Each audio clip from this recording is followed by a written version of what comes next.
MS Dia previu informação até você. Isso mesmo, ele veio. Até que enfim ele veio.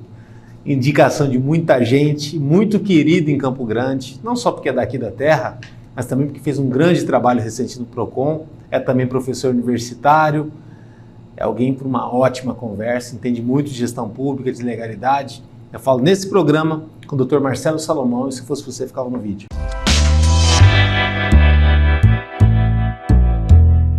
Doutor, que bom ter o senhor aqui. Ano passado a gente quase gravou 2 vezes. Verdade. E era uma satisfação grande, uma hora, poder ter o senhor aqui no MS Dia. Muita gente fala, por que você não entrevista o Salomão? Eu falo, eu gosto dele, cara. É um cara parceiro. Uma hora ele vai vir, uma hora vai dar certo. Eu que agradeço o convite, tem sido bastante corrido. Ano passado foi um ano muito atípico para mim, né?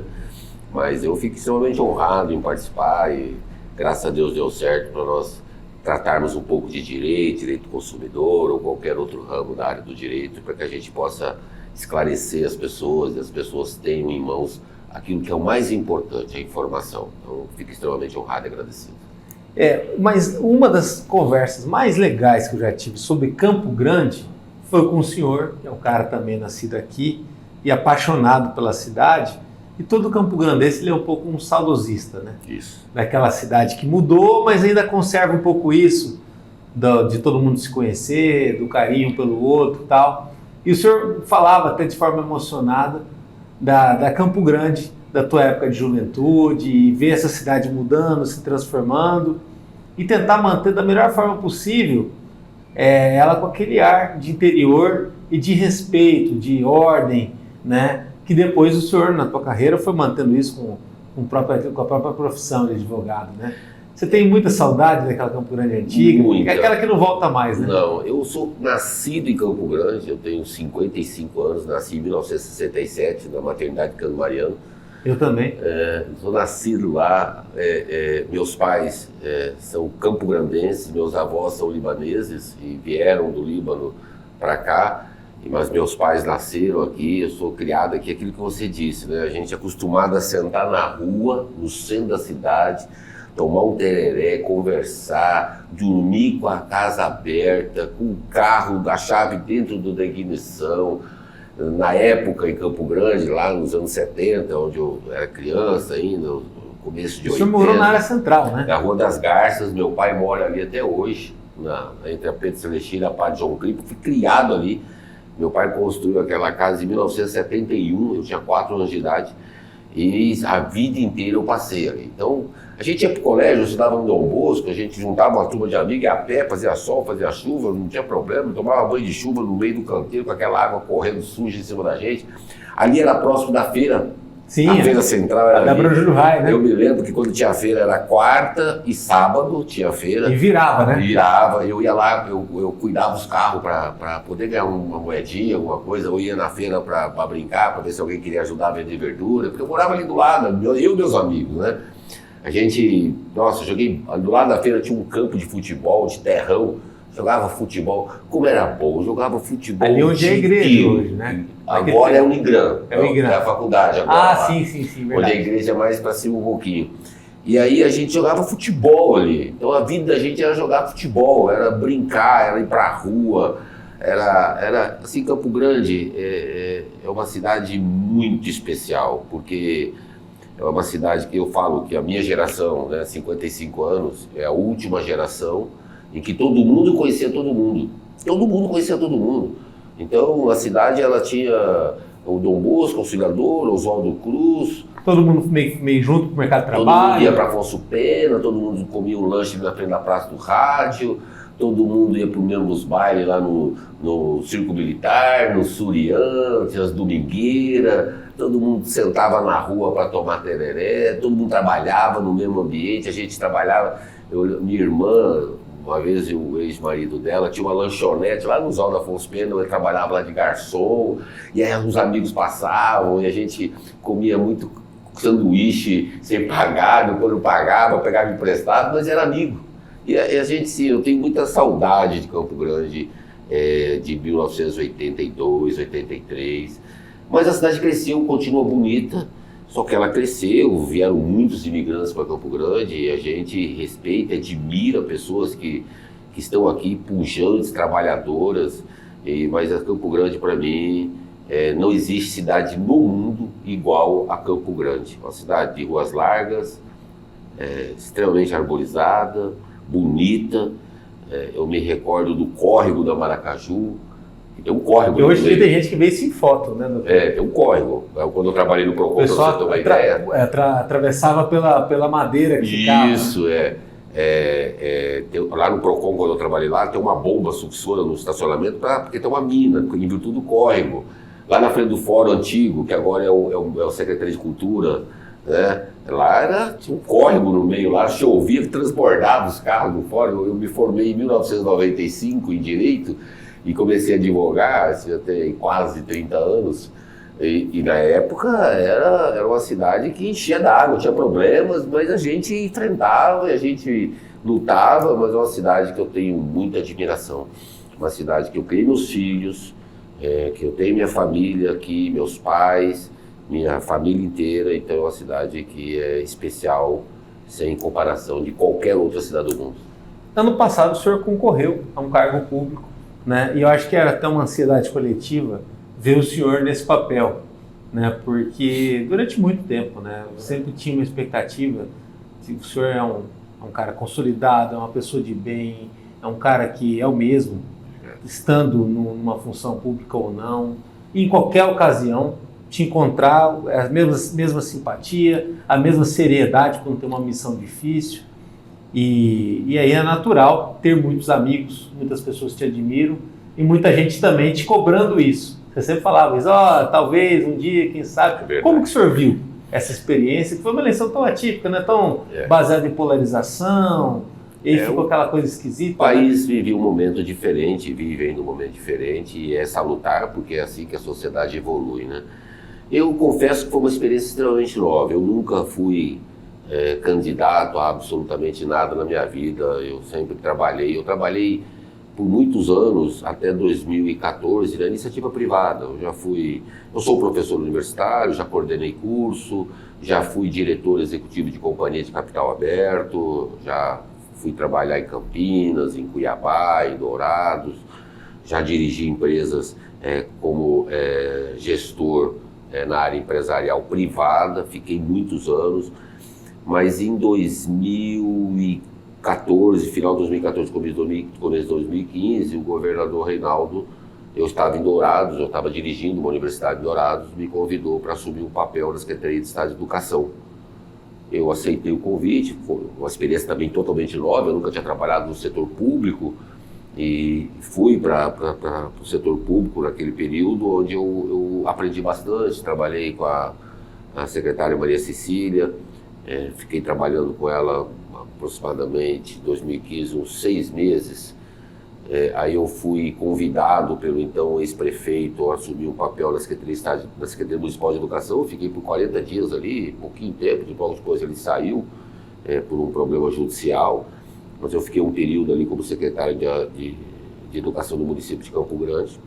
Retornei à Secretaria de Estado de Educação, quando houve alternância do Poder Público Municipal, e fiquei até 2016 lá. Nesse período eu conheci a filha da secretária, eu tive um relacionamento, a qual até hoje tenho um relacionamento, e me vi obrigado a sair por força da lei, onde o governador, na época, me convidou para assumir o Procon. Até porque eu ainda estava em sala de aula, dava aula, e uma das matérias que eu disciplinava era direito difuso e coletivo, que é direito do consumidor. E o senhor imaginava que ia ser um cara assim tão icônico no Procon? Foi meio que um casamento perfeito. Foi, eu gostei muito de trabalhar no Procon por 3 pilares, né? O Procon, primeiro, naquele momento era um desafio, porque eu tinha teoria, em virtude da universidade, do conhecimento, mas eu não tinha ali o processo administrativo, e eu fui estudar muito. Quando o governador me convidou para assumir o Procon, o governador Reinaldo, eu fiquei um lapso, 2 a 3 meses, estudando bastante o Procon, o processo administrativo, como funciona na prática, fui pesquisar. Fiquei um período bem curto, mas me aprofundei no estudo. E ali, o Procon, eu encontrei um Procon que tem um servidor muito valoroso, sabe? Os servidores do Procon são extremamente comprometidos. E uma equipe pequena, né? Pequena. Nós temos hoje, na época, hoje eu não sei quanto, mas na época eu tinha 4 fiscais. Só isso? O estado inteiro? O estado inteiro. E eles se desdobravam. Nós chegamos no PROCON, nós tínhamos uma média de atendimento de aproximadamente 90 pessoas dia. Chegamos a ter 350 pessoas dia de atendimento. Mudamos todo o setor de atendimento para que pudesse absorver essa demanda que estava vindo, aumentando o fluxo. E isso se deu pelas parcerias que nós fizemos. Fizemos uma parceria muito forte com a fiscalização, com o atendimento, com o setor de pesquisa, com todos os servidores, 151. Então foi um trabalho bastante exaustivo no começo. Além disso, nós tínhamos um comprometimento também ali junto com a DECOM. O primeiro delegado que me acompanhou, o Dr. Elton, que me acompanhou junto ao PROCON, passaram outros delegados, Dr. Vilas, enfim, vários delegados de polícia, mas nós tínhamos uma parceria forte com a Polícia Civil para fazermos operações estudadas, operações cirúrgicas, onde a gente poderia extrair aquelas pessoas que estavam lesando o consumidor do mercado e a gente pudesse reparar esse dano para o consumidor. Fizemos várias operações nesse sentido. Isso foi muito satisfatório, deu muito certo, mas foi tudo planejado. A gente fez um planejamento dentro do PROCON, até porque o governador Reinaldo, na época, e o secretário de governo era Eduardo Riedel. E o atual governador Eduardo Riedel, na época que era secretário de governo, cobrava da gente muito o processo de gestão. A gente tinha que apresentar um procedimento de gestão. A metodologia, como que alcançou. Como hoje ele faz na frente do governo, muito bem feito. Então ele queria que todas as autarquias, superintendências, trouxessem para o governo qual é o seu planejamento, o que você pretende, onde você quer chegar, com que ferramenta que você vai chegar. E a gente construiu esse planejamento com base na orientação da Segovia, daquele governo, que a gente queria chegar a um equilíbrio na relação de consumo. Aí nós tínhamos outros pilares, né? O PROCON estadual, ele tem competência territorial do estado todo, mas os municípios tinham os PROCONs municipais. Alguns PROCONs muito pequenininhos, muito carentes, o servidor ainda sem total conhecimento do que determina a regra, a lei, e nós começamos a avançar com os nossos fóruns. Que é a questão da parceria para não ser pro forma, né? Porque senão acaba tendo um PROCON lá por uma questão política e não vale a pena. Então nós começamos a criar os fóruns, dando conhecimento, fizemos fiscalizações de parceria. Aí o que acontece? Muito legal. A cidade, por exemplo, o interior, eu tenho uma denúncia de um posto de gasolina numa cidade bem pequena. Aí se a gente mandar para o PROCON local, aí é amigo, o dono do posto, é amigo de fulano, é amigo de ciclano, o PROCON fica refém. Aí nós assumimos isso duramente, e aqui eu quero fazer uma homenagem muito especial ao ex-governador Reinaldo. Por quê? Eu no PROCON, eu ganhei alguns inimigos fortes, ganhei alguns inimigos que me deram trabalho e ainda me dão trabalho. Mas o senhor também foi muito efetivo, né? Assim, nós trabalhamos bastante. E não foi efetivo de uma forma folclórica. O senhor era possível para qualquer cidadão comum, acompanhando pela mídia e acompanhando diretamente nas plataformas do PROCON, perceber um trabalho diferente. Nós tínhamos aquilo que eu falei, uma parceria com todos os servidores. E nesse caminho nós ganhamos inimigos. Fiscalizações de impostos de combustíveis, supermercados, máfia do consórcio, pneus. Tinha uma máfia de pneus que vendiam pneus como novos, mas na verdade eles eram pneus recalchutados, recapados, que o consumidor achando que estava comprando um pneu novo. Enfim, vários segmentos. Nós tivemos alguns embates duros. Danilo, nunca nesses 7 anos e pouco que eu estive à frente do PROCON, o governador Reinaldo Azambuja me chamou, voz segura, vai, não vai. Sempre deu autonomia de gestão para que o PROCON pudesse agir no seu entendimento, onde achava que estava errado e tivesse a punição correta, ou onde achava que era possível orientar, ou onde achava que era possível conciliar. O PROCON tinha essa total liberdade administrativa, e aqui eu não posso esquecer também, na época, e aqui outra homenagem que eu preciso fazer, a minha amiga a secretária Elisa, que era secretária da SEDAST, e o PROCON estava abaixo do guarda-chuva da SEDAST. Que é um guarda-chuva grande. Isso, nós trabalhamos em parceria com a Elisa, com o Chadid, que era adjunto dela, Adriano, e o PROCON fez um trabalho muito objetivo. Então nós tínhamos um processo de investigação, dentro do pilar da fiscalização, um processo de investigação, de ir a campo e de punição. E isso foi a tônica de todos os fiscais, de todos do jurídico que julgavam os processos, eram inúmeros processos, os nossos advogados julgavam todos os processos em parceria com a PGE, e isso deu um resultado. O PROCON, para você ter uma ideia, nós tínhamos na época, em 2016, pouco mais de 50 ou 100 mil reais no fundo. O PROCON, não sei se você acompanhou pela mídia, conseguiu, através do Fundo Estadual de Defesa do Consumidor, liberar dinheiro para a reforma do Morenão.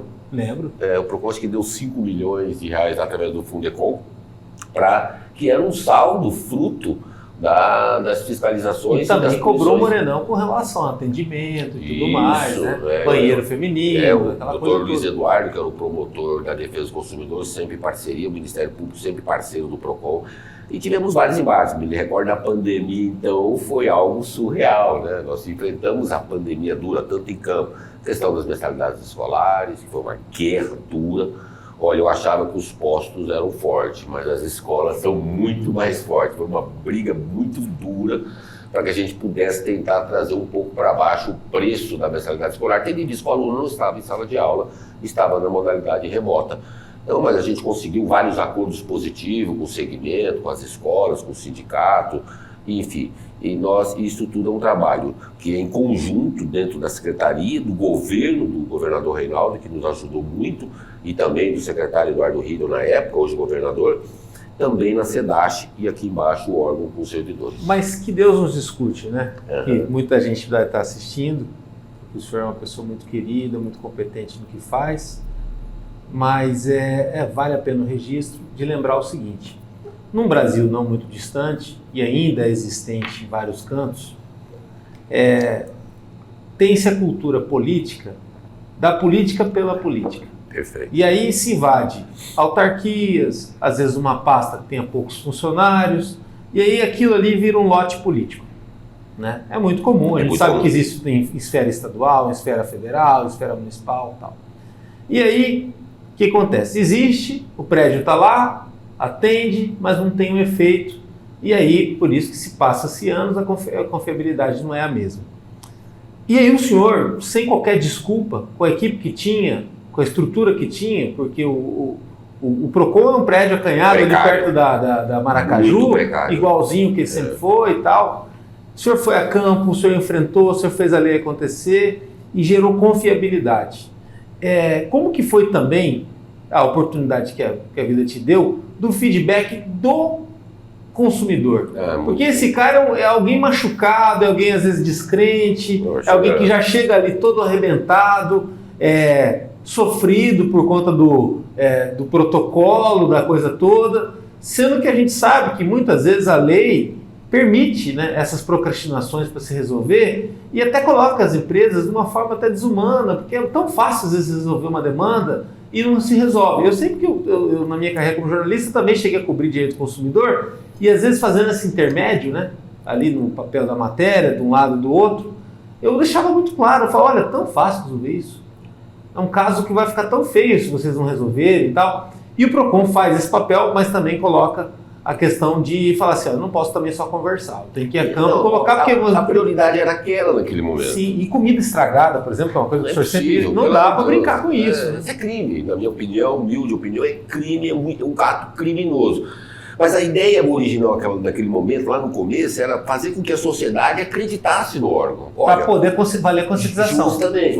Olha, eu tive um problema, eu vou no PROCON. Hoje nós tivemos uma pesquisa, a palavra PROCON, quando você tem um problema de direito do consumidor, ela é 95 vezes mais importante que justiça, juizado, Ministério Público, Defensoria Pública. As pessoas vêm na tona PROCON. Todo acesso. Porque é o acesso rápido, simples e de graça. As pessoas acham que às vezes tem que pagar no PROCON, não paga nada, é de graça. E tem efetividade, mas naquele momento precisava fazer com que o órgão tivesse credibilidade. Porque as pessoas chegavam e falavam, não vou no PROCON, não vai resolver nada. Vou no PROCON, não vai resolver nada. Não, resolve. Se a empresa não fizer um acordo, se tiver o consumidor o direito, para você ter uma ideia... Fica um legado posto, né? Porque assim, se o PROCON fosse um local só para acomodação política, para ele existir por existir, coisa que o Reinaldo não deixou acontecer, e isso é um mérito dele, todo mundo da equipe, né? E que é um legado que fica como desafio para o Riedel agora, a gente não teria essa sensação hoje de injustiça. Não, impossível. E a pior sensação do mundo é a impunidade. Essa é a pior sensação do mundo. E essa credibilidade precisa acontecer primeiro, porque eu estava falando, eu vi casos em que o consumidor não tinha o direito, vi vários. E o fornecedor chegou lá, vamos fazer o seguinte, vamos sentar, eu vou reparar seu dano, mesmo eu não tendo a obrigação de reparar, porque eu não quero problemas de ordem técnica, eu quero fidelizar esse cliente. Eu quero trazer esse cliente para mim, vem comigo de novo. Ele começou a entender que essa relação de conciliação ela é muito positiva para os dois lados. Porque, para você ter vamos pegar uma empresa de pequeno porte ou médio porte, um problema de R$500, R$300 para o consumidor é um problema monstruoso. Às vezes, para o fornecedor, não é. Então, essa conciliação, independente, eu não estou nem fazendo juízo de valor se estava certo ou estava errado. É uma forma daquele fornecedor fidelizar o seu cliente. E eu fui taxado de muitas coisas. Por exemplo, na época me falaram, você quer acabar com o segmento, você quer que só o consumidor, você é comunista, nossa, me acusaram, me ameaçaram de morte, me seguiram, fizeram minha vida no inferno. Mas a gente não arregou, por quê? Porque a gente entendia que a gente estava certo. Quando o consumidor tem a sua razão e ele vai num órgão e esse órgão resolve o problema dele, é o melhor sentimento que esse cidadão tem da entrega do Estado para ele. O Estado está devolvendo para ele algo que ele já vinha pagando através dos impostos. Ele está me dando segurança jurídica. Isso não tem preço. Segurança jurídica em todo Estado democrático de direito, como o Brasil vive, é a coisa mais buscada pelas sociedades. Não tem coisa mais ruim de que você ter uma lesão, chamar o Estado para te ajudar a resolver a lesão, que ele é detentor desse poder, e isso vir demorado, isso vir insatisfeito, isso não vir com resposta. Esse era o nosso objetivo. E a gente queria muito entregar isso. Aquilo que você falou muito bem, o governador Reinaldo, na época, deu total liberdade para a gente trabalhar junto com a secretária Elisa, para que a gente pudesse dar a entrega, devolver para a sociedade aquilo que o cidadão estava pagando através dos seus impostos. Era esse o nosso objetivo. Eu acredito muito que o governador Eduardo Rito também, não só no PROCON atual, mas em outros órgãos, até pelo perfil que eu trabalhei com o governador Eduardo como secretário de governo lá no governo Reinaldo, tem essa visão, vai continuar e vai talvez até melhorar, acredito muito que melhore. Mas é uma visão de devolução daquilo que nós pagamos para a sociedade. Temos não era alguns para ser uma gargalos. ruptura, mas né? É. Porque existe uma descrença enorme de um dos lados. Existe, é verdade. E assim, uma desolação até pela questão da crise e tudo mais Verdade. no Brasil. Mas a gente tem como fazer no Mato Grosso do Sul, como que talvez pode ser um desafio, buscar ter o poder público mais presente no Brasil. Acho que o poder público presente, você estando a mão do Estado, estando do lado do cidadão, quando ele precisa dessa mão, eu acho que é a grande chave mestre de uma relação sociedade-Estado. E a empresa fica esperta também com isso. Porque assim, tem o caso da empresa, como o senhor falou, tem a empresa que ela tem um caso lá, e aí vale ela não ser cabeça dura, entender a questão de mercado e tudo mais, mas tem aquela empresa que ela tem uma reincidência absurda e ela fica acontecendo. Tem caso, por exemplo, que nós nunca noticiamos e aconteceu várias vezes, de empresas, por exemplo, vamos colocar na relação supermercadista. Várias empresas nós fazemos fiscalização, encontrarmos poucos produtos vencidos, pelo tamanho, a gente fazia em virtude do tamanho do poder do capital social da empresa, nós orientamos só, vamos só orientar, tire o produto de circulação, oriente seus colaboradores. Nós fizemos o PROCON, em nome do PROCON, nós fizemos na época várias consultorias gratuitas. Isso que eu ia falar, para as uma empresas. fiscalização preventiva. Várias, não foi uma ou outra não, nós chegamos a fechar segmentos, posso te dar alguns exemplos, Mercadão, nós fizemos consultoria para o Mercadão, para redes de supermercados, nós chegamos fechando, trouxemos para uma empresa de alimentos nacional, multinacional, que tem sede em Campo Grande, nós chamamos nossa equipe, sentamos com todos os colaboradores, falamos para eles, olha, funciona assim, assim, assim, da proteção da marca, como é importante você proteger a marca que você trabalha, senão pode ter um problema, se um fiscal chegar num ato e ver uma irregularidade de não multar, ele está prevaricando, isso é crime, e ele vai multar, porque ele não vai prevaricar, porque se ele prevaricar, eu vou punir o servidor, então ele vai autuar, mas o que é importante, você proteger a marca. Muitas das vezes, pouca gente sabe, um produto vencido no supermercado, às vezes o proprietário não está nem sabendo. O repositor não repôs no momento certo. O próprio às vezes, ex-funcionário denuncia o estabelecimento ao órgão. Que é a questão de comprometimento dele com o próprio estabelecimento. Um turnover muito alto, sim. Em virtude do pagamento do salário, mas isso a gente sabia disso, a gente consegue chegar nessa informação. O PROCON é um órgão inteligível. E a gente buscava, a gente sabia, isso aqui é denúncia de ex-funcionário, vamos lá, vamos orientar, para não prejudicar o estabelecimento. A gente conhece quando é consumidor, quando é denúncia para prejudicar o estabelecimento. Quando é concorrência, acontecia muito isso. Filtro, né? Que vê que a fiscalização está ativa, A gente faz toda essa triagem numa denúncia para que essa denúncia seja efetiva na hora de fiscalizar. Vários segmentos. Com algumas exceções, ao postos de combustível nós tivemos um embate muito duro, mas já foi na época da greve dos caminhoneiros. Nossa, foi muito difícil para a gente. Nós enfrentamos a greve dos caminhoneiros, preços de combustível subindo de 10 em 10 minutos. As pessoas às vezes nem lembram disso, mas foi uma luta intensa. Nós conseguimos reduzir preços por fiscalização. Na pandemia, a questão do feijão, dos ovos, nós lutamos duro. Eu tenho assim, hoje não estou no órgão, mas eu tenho muito orgulho daqueles servidores. Eu falo para onde eu vou, aqueles servidores do PROCON são extremamente... Nós somos, para você ter uma ideia, Danilo, nós somos referência nacional. O PROCON do Mato Grosso do Sul foi referência nacional, ganhei prêmio uma vez em Brasília e doei. Esse prêmio foi repartido com os servidores, foi um troféu, porque em virtude das nossas atuações frente a combate a estelionatos, a combate a falsificações de produto, as operações que nós fizemos, as pessoas vão conversando, recordando, fizemos uma operação na fronteira de combustível. Na fronteira, toda a fronteira, Ponta Porã, Aral Moreira, Antônio João, nós fomos em loco fiscalizar combustível na fronteira do Mato Grosso do Sul com o Paraguai. Eu lembro disso. Aí quando eu olhei assim, uma coisa surreal. Quando eu fiquei sabendo disso, na época, estava fazendo uma cobertura pela TV, né?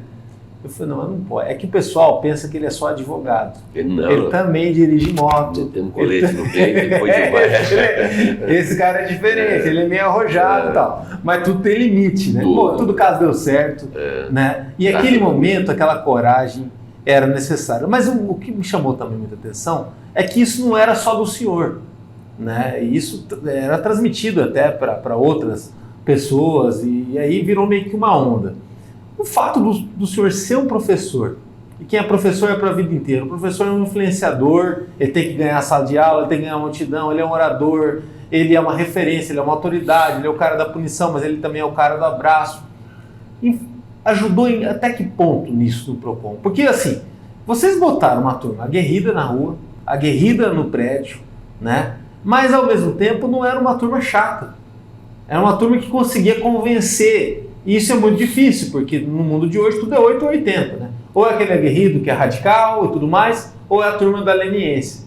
E vocês provaram que era possível fazer diferente, né? E por isso talvez foi tão emblemático, né? A sala de aula ajudou bastante. A experiência que eu tenho na vida, na história com a educação, já há mais de quase 30 anos. Eu comecei a dar aula em 1996, 97, logo que eu me formei, fiz a minha primeira pós-graduação e já entrei como substituto em sala de aula. E isso amadurece muito a gente. Sala de aula é algo que não tem explicação. Quem é professor sabe, quando você entra numa sala de aula, é igual o guri que quer jogar futebol. Ele entra em campo, ele esquece tudo. E sala de aula é a mesma coisa. Eu me recordo, eu vou contar um fato que aconteceu agora, recentemente. É muito engraçado, muito engraçado. Eu estava no meu carro, andando, e tocou uma música. Deixa eu lembrar que música era, já vou lembrar agora. Do Martim da Vila. E eu dei aula há muito tempo de direito de família. Eu adorava dar aula de direito de família. Aí estou escutando a música, menina moça quer passear, ia, ia. E depois quer namorar, ia, ia. Depois quer casar. Eu falei, cara, isso aqui dá uma aula de direito de família, uma música antiga. Por que eu nunca pensei nisso? Mas que otário que eu fui.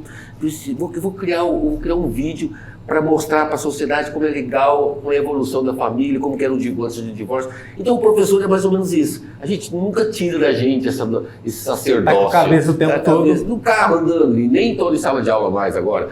Isso eu aprendi muito e levei isso para o PROCON. Mas você tem que ser didático também. Na verdade, você tem que saber o que você quer e saber pedir o que você quer para a pessoa entregar, saber o que ela quer entregar e como ela vai entregar aquilo que você está pedindo. Então, eu pedia muito aos meus fiscais. Primeiro, eu falo que um órgão, ele é a cara do gestor. Se o gestor é grosso, mal educado, o servidor, o colaborador da empresa vai ser carrancudo. Eu sempre pedi aos meus fiscais, meus atendentes, meus jurídicos, minhas pesquisadoras das pesquisas, sob qualquer pretexto, nunca altere a voz. Sob qualquer. Se uma pessoa lhe ofendeu. O senhor já tem uma voz grave. Se alterar a voz, é um leão, né? Já estremece tudo. Já aconteceu até, em virtude de algumas fiscalizações, nós tivemos alguns embates, até com a tentativa de agressão física, mas a gente sempre estava resguardado com a polícia. Mas, sob qualquer hipótese, você nunca altere, porque se você se alterar, a outra parte vai saber que você está desestabilizado. E aí ele vai dominar a situação. Então você tenha, sob domínio a situação, mantida a coerência e a razão. Saiu disso, você não vai conseguir nenhum embate técnico ou mesmo intelectual. Então, isso eu consegui trazer isso para os meus atendentes, para os meus fiscais. Isso, graças a Deus, deu muito certo e a gente conseguiu bom resultado. Tivemos, claro, interpérios, deslizes, fiscalizações foram muito, às vezes, elas foram exageradas, nós recuamos. Nós tivemos todo um bom senso para que nós pudéssemos ter a mão do Estado presente ao lado do cidadão que teve um direito ferido. Isso nós não abrimos mão. Foram 7 anos do PROCON? Pouco mais de 7 anos do pleno PROCON.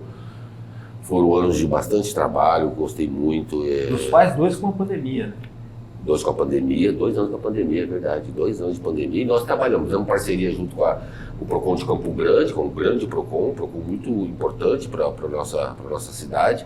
E a fiscalização da Semadur, fiscalizamos bares e restaurantes que estavam abertos, as pessoas, os jovens, eles acham que o peito é de aço, né? E a gente ia em bar, todo mundo sem máscara, no auge da pandemia, tudo sem vacina ainda, sem vacina, sem máscara, e a gente infelizmente tendo que fechar para proteger a sociedade das pessoas que estavam morrendo. Eu mesmo perdi muitas pessoas queridas e a gente naquele momento queria proteger o cidadão. Agora, falando da política até de município, o senhor já foi visto em várias campanhas como um nome potencial para ser vereador. O senhor tem esse sonho um dia? Como que o senhor vê essa questão? Não passa por um projeto pessoal agora. Essa experiência que eu tive como candidato a deputado estadual, eu fiquei muito feliz. Apesar de eu não ter sido eleito, eu sou suplente, mas eu fiquei extremamente feliz. Porque eu caminhei com a minha convicção, com a minha verdade, eu falei o que eu pensava. Eu queria muito debater as taxas cartoriais, que nós temos no Brasil hoje a maior taxa cartorial, no Mato Grosso do Sul, a maior taxa cartorial do Brasil.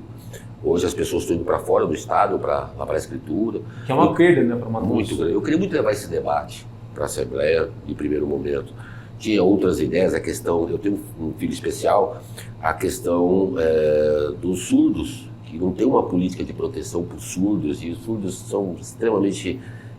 estão de fora da sociedade, as pessoas não dão acessibilidade. Nós temos problemas graves de acessibilidade na nossa capital, no nosso estado, gravíssimos de acessibilidade. Até da vaga, né? O senhor também fez aquela campanha bacana em parceria com muita gente, de respeito nós à não vaga. temos acessibilidade, nós temos uma dificuldade muito grande, a gente queria muito naquele momento levar esse debate, a gente trazer condições legais para que a acessibilidade fosse algo real, sem discursos com paupérios e que a gente não pudesse mudar. Queríamos mudar. Eu fiquei muito feliz, quase 9 mil votos, fiquei extremamente feliz. Eu saí de uma campanha com a conta prestada, sem dever absolutamente ninguém. Como deveria ser regra, né?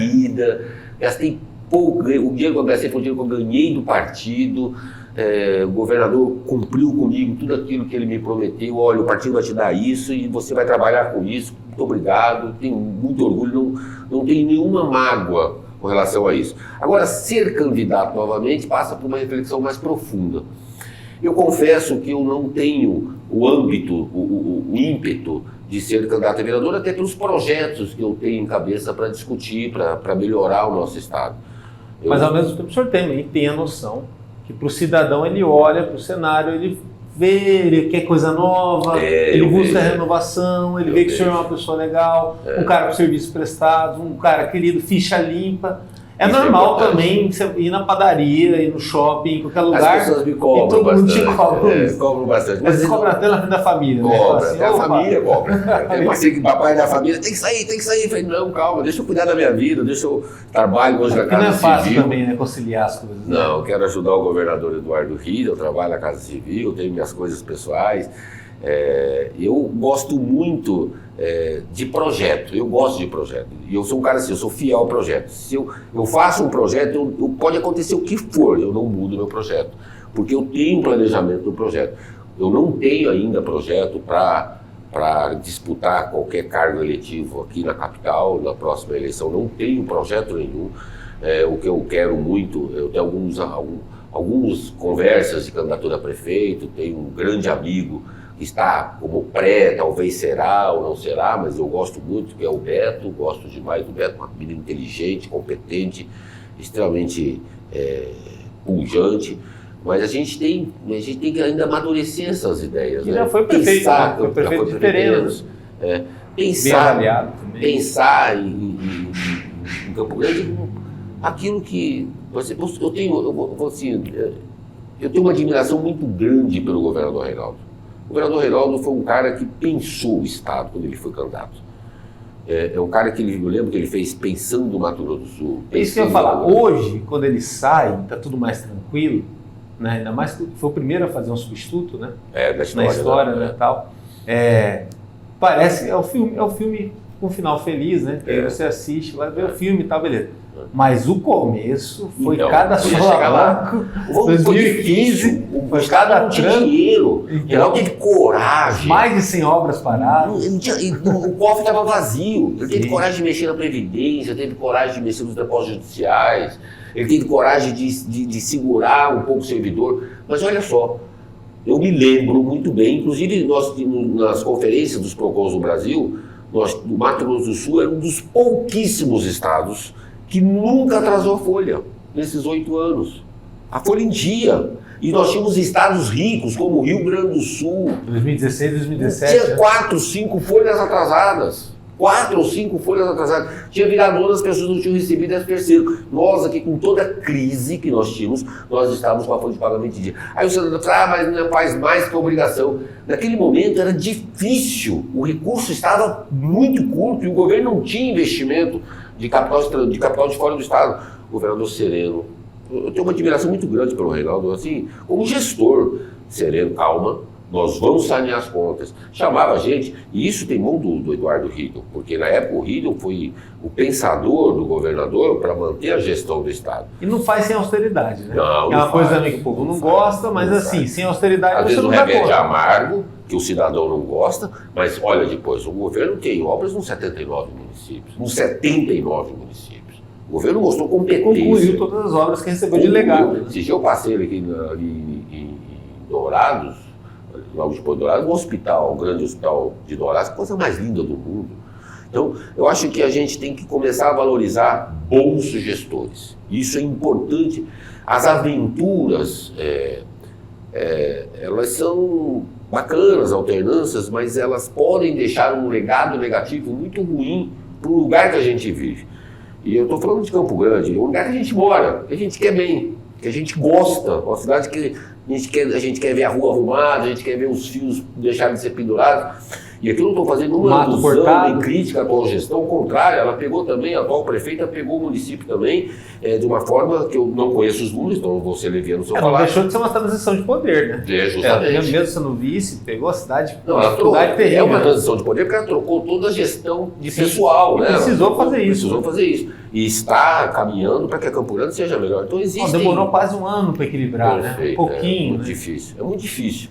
Mas a gente sente que tem vontade, que tem boa vontade, que a gente... Mas é o que o senhor fala, né? Democracia, eu acho que o eleitor tem que ter essa noção aí nos anos de eleição, depende muito de ritmo, né? Quando você perde o ritmo é igual uma dança, até para você voltar, perde, e aí nisso está o dinheiro. Democracia é basicamente isso. Eu sou um democrata por natureza. Se você for analisar todos os lugares que tem muita continuidade de poder, isso pode causar um sério prejuízo. Mas a alternância tem que ter responsabilidade. Tem que ter responsabilidade. Se você faz uma alternância, e nós já sofremos com isso, que em Campo Grande. Se você fizer uma alternância de forma irresponsável, e o eleitor precisa estar bem atento. Mas eu acho que nós estamos avançando cada vez mais. Eu percebo o eleitor, e nas caminhadas que eu fiz para deputado, o eleitor, qual a sua proposta? Mais racional, né? O que você pensa sobre educação, o que você pensa sobre segurança, o que você pensa sobre saúde. Uma sabatina, você O fala? eleitor está sabatinando o candidato, isso é importante, eu acho que tem que cobrar. Você falou uma palavra muito legal, verificar a história daquele cidadão que quer ser candidato ao executivo ou legislativo, qual que é a história dele? Se ele tem passagem policial, se ele não tem. Às vezes ele pode ter tido e foi inocentado. Então a gente tem que tomar algum zelo com relação a isso. Ou pode ser um bandido, um criminoso, a gente tirar essas figuras. Qual que é o laço dele, né? Por exemplo, assim, até foi no começo da nossa entrevista. O senhor tem um laço com Campo Grande, tua raiz está aqui, dele, tua né? família está aqui. Quer dizer, você tem um cuidado, tem lugares que o senhor passa, que o senhor tem uma identificação com aquilo ali. O senhor não vai bagunçar com isso. Bagunçar com isso seria bagunçar com a tua própria história. Perfeito. É igual você roubar a creche que teu filho estuda. O cidadão vai lá e rouba o alimento da creche que o filho dele poderá estudar. Vai funcionar. Não vai funcionar, né? Roubar a igreja, eu acho absurdo roubar a igreja. E eu acho que isso que o senhor falou é tudo.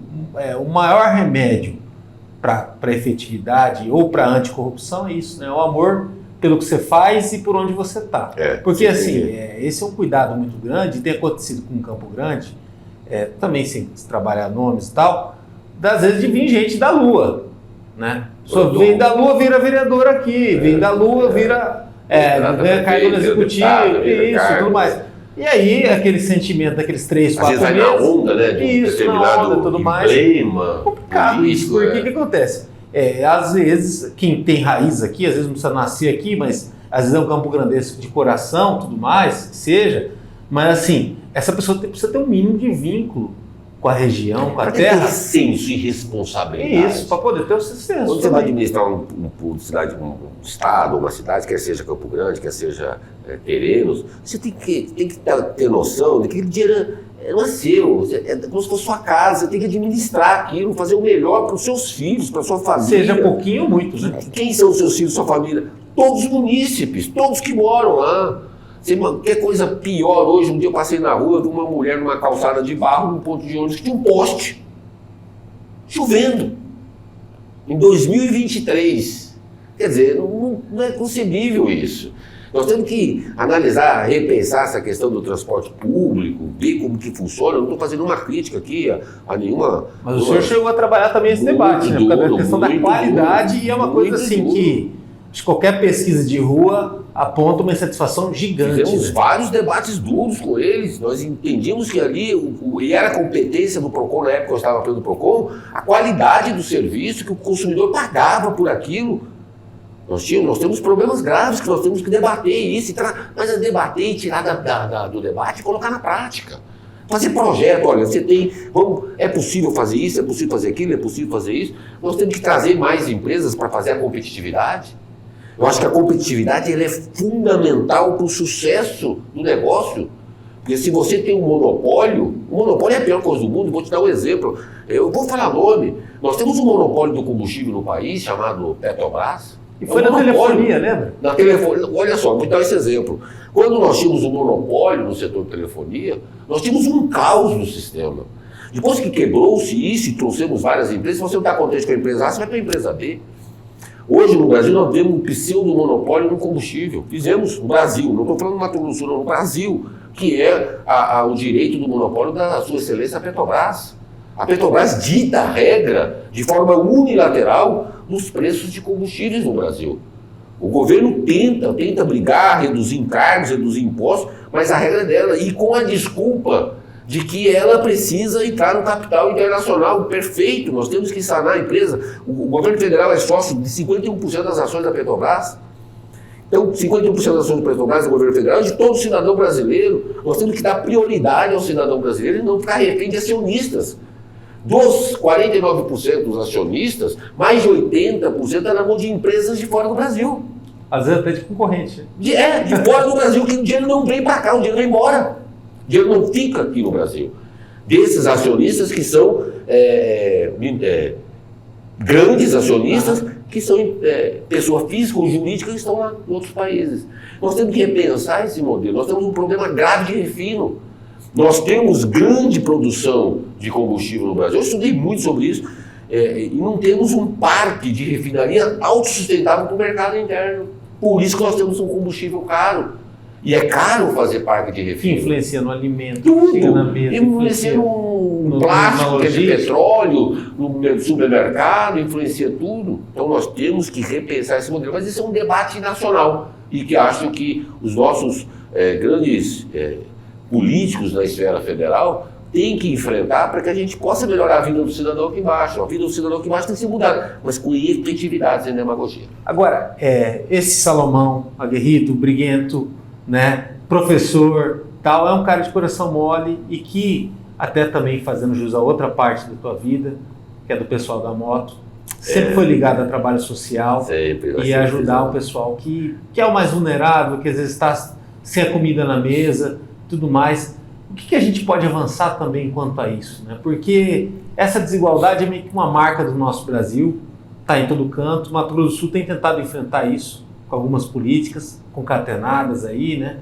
Mas é uma demanda grande, né? E é uma demanda injusta e, assim, cada história é um drama, né? Eu falo isso porque, assim, é o voluntário, né? Ali da moto é o voluntário, eu acho que o voluntariado e a política assistencialista que os governos praticam, ela não pode ser perenes. Elas têm que ser políticas com prazo de validade. Por quê? Porque isso não pode ser uma ad perpétuum para aquele cidadão que você está humilhando ele. Você está humilhando aquele cara que você está levando lá um prato de comida para ele. Dando uma falsa ilusão para ele. E ele está se sentindo cada vez mais acuado e se sentindo cada vez mais incompetente de poder sustentar a sua família. Eu acho que eu sempre debati isso com os meus alunos, nós temos que criar mecanismos para que aquele cidadão seja autossustentável. Aquele cidadão que não... Ao melhorar a renda dele, abrir mercado de trabalho para ele, trazer mais empresas para ele, qualificar esse cara, dar para esse cara condições de ele ser um torneiro, dele ser um mecânico, um bombista, pedreiro, ele ter qualificação, mas com próximo. Por exemplo, eu tenho muita ligação a Rio Pardo. O Rio Pardo está um crescimento astronômico. As mãos de obra não vêm de fora. Não preenche, né? Aqui tem mão de obra. Nós temos que dar oportunidade para essas pessoas também saírem dessa humilhação e terem dignidade. Eu sou a favor do assistencial, sou a favor, tanto a gente pratica isso, os motociclistas, nós fazemos isso, mas acho que isso tem que ter prazo de validade. Acho que a gente tem que dar a eles condições de autossobrevivência. É como a natureza faz. Quando um leão a leoa para um leãozinho, ela ensina o leãozinho a caçar. Na natureza, como todos os animais, a macaca, quando dá cria, ela ensina a macaquinha a pegar a banana, para comer a banana. Nós temos que fazer isso com o nosso irmão, com o nosso cidadão. E isso se faz com política pública. Eu acho que esse governo tem feito isso, lutado para abrir mais empresas. Eu só li, né, na imprensa cursos que a Funtrab vem oferecendo de qualificação. Aqui, parece que agora vai aumentar a demanda, vai aumentar mais. Né? O Ademar foi para lá, o Ademarzinho foi para lá, entrou no lugar do anterior, eu conheço muito o Ademarzinho, muito competente, mas qualificar esse cidadão para o mercado de trabalho. Acho que esse é a grande questão em nível nacional, não somente como agente transformador, local. Né? Acho que o senhor, quantos alunos formados já passaram? Por mim? Pelo senhor, mais de 1.000, né? Não, muito mais. Aproximadamente 3.500, 4.000 alunos que eu tenho jogado nesse mercado. É difícil até decorar nome, né? E eu consigo ver a fisionomia. Sempre, onde eu vou, vejo, professor, tudo bem? Você formou em 2013. Você formou, eu tento, às vezes, quando eu falo com meus alunos, quando eu lembrar de você, é porque você aprontou comigo. Isso é bom. Se eu lembrei de você, é porque tivemos algum problema em sala de aula. Se eu não lembrei, parabéns. Você foi ótimo aluno. Olha, parabéns aí, obrigado. Acompanhe o nosso trabalho no www.msdia.com.br. Lá no YouTube tem os cortes, as entrevistas completas. Também muita coisa no Instagram ou no Facebook do MS Dia. Até a próxima.